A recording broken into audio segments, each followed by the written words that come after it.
Good afternoon and welcome to a packed Olympic Stadium München for the second leg of this exciting final.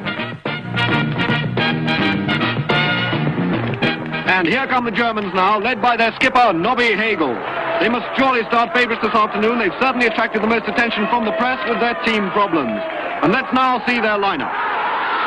The Germans playing 4-2-4, Leibniz in goal, back four, Kant, Hegel, Schopenhauer and Schelling, front runners Schlegel, Wittgenstein, Nietzsche and Heidegger, and the midfield duo of Beckenbauer and Jaspers.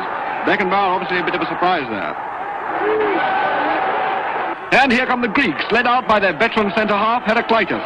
Let's look at their team. As you'd expect, it's a much more defensive lineup. Plato's in goal, Socrates a front runner there, and Aristotle as sweeper. Aristotle very much the man in form.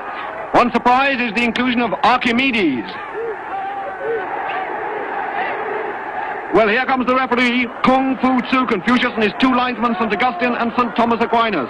And as the two skippers come together to shake hands, we're ready for the start of this very exciting final. The referee, Mr. Confucius, checks his sand, and they're off.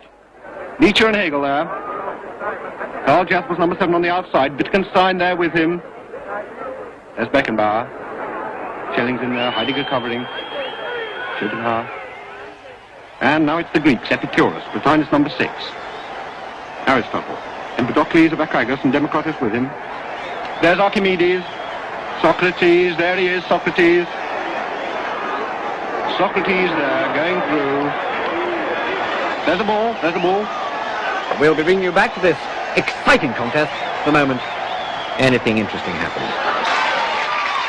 Well, there may be no score, but there's certainly no lack of excitement here. As you can see, Nietzsche has just been booked for arguing with the referee. He accused Confucius of having no free will, and Confucius, he say, name go in book. And this is Nietzsche's third booking in 4 games.